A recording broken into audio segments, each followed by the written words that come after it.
This will be based now on the census of 2026. You may say, how do you know what would be the census of 2026? Because there is a science of population, because we have very robust projections, we roughly know what will be the population of each state in 2026. These are not my projections. These are Government of India's official projections about the population of each state in 2026. So, if we go by that, what will be the share of different states? Today, Kerala has how many seats? 20. If we go by population of 2026, Kerala's seat will become 12. From 20 down to 12, minus 8. Tamil Nadu. Currently, it has 39 seats. If we go by 2026, Tamil Nadu will be down to 31, minus 8. Andhra, today you have 25 seats.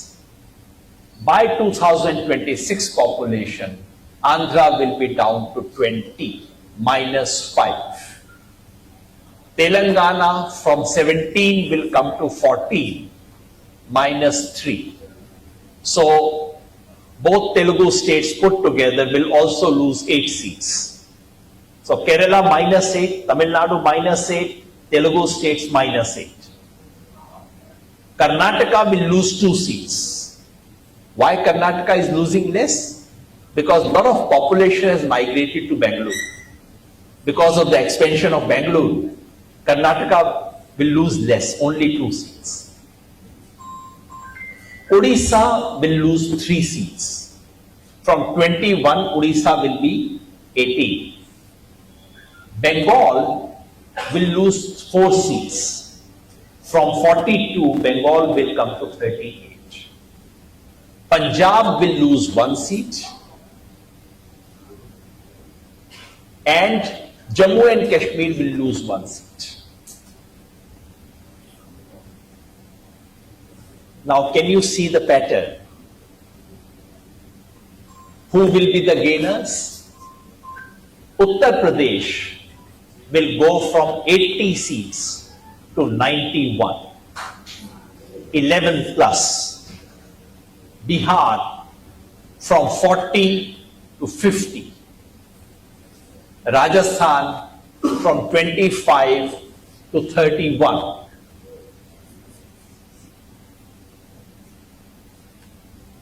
Only 2 North Indian states will lose, which is Uttarakhand and Himachal. They will lose 1 seat each. Otherwise, all the North Indian states will gain.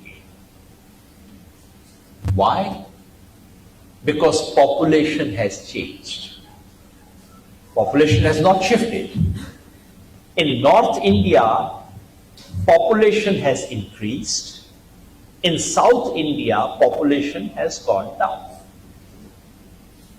And why? Because demographic pattern of population follow a certain logic. In places where there is development and literacy, in those places, population begins to decline. In places where there is poverty and lack of education, population keeps increasing.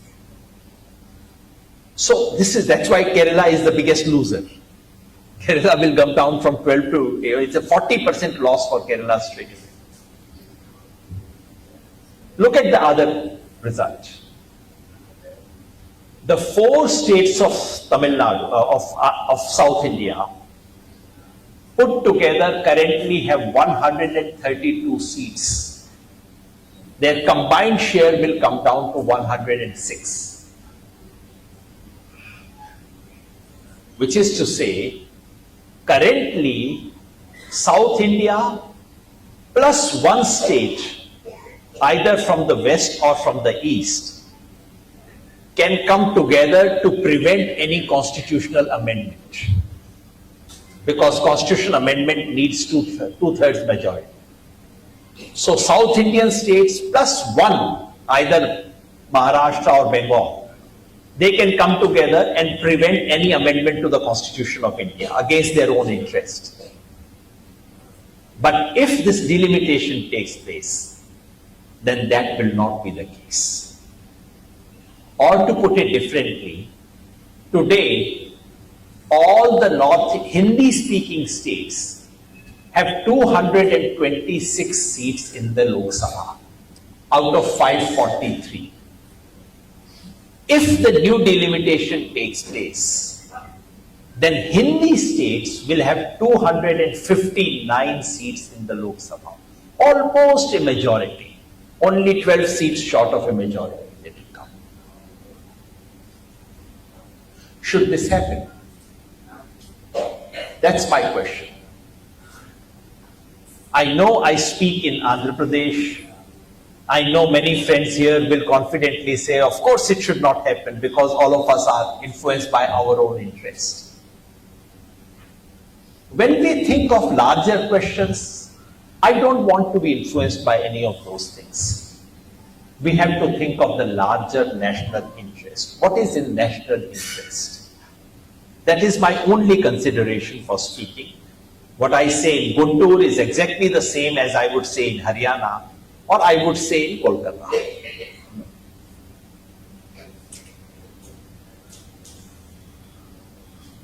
My own understanding, the point that I have made, I have written about it, it has been published here in Andhra Jyoti also. After a lot of thinking on this question, I have come to the conclusion that in the larger national interest, we should freeze delimitation permanently in this country. Which is to say, whatever the share was in 1971, let us just close our eyes and say, okay, that remains. Nothing will change. It is like the Places of Religious Worship Act.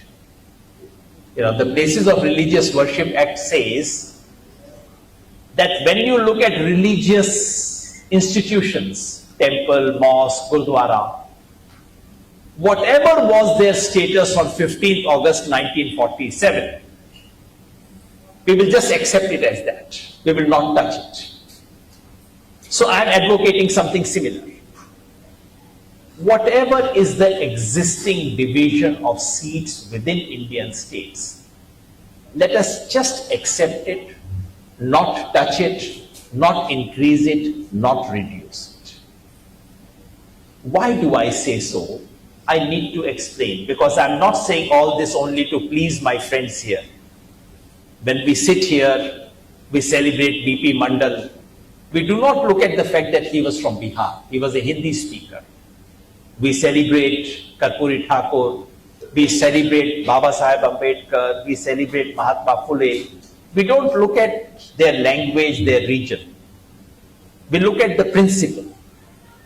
So that is the principle I want to invoke.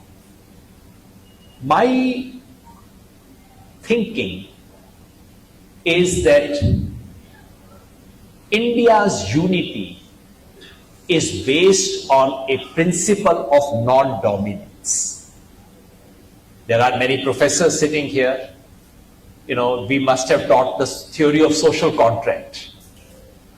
The theory of social contract is that although we actually did not ever write a contract, but underlying the manner in which our society functions, there is an unwritten contract.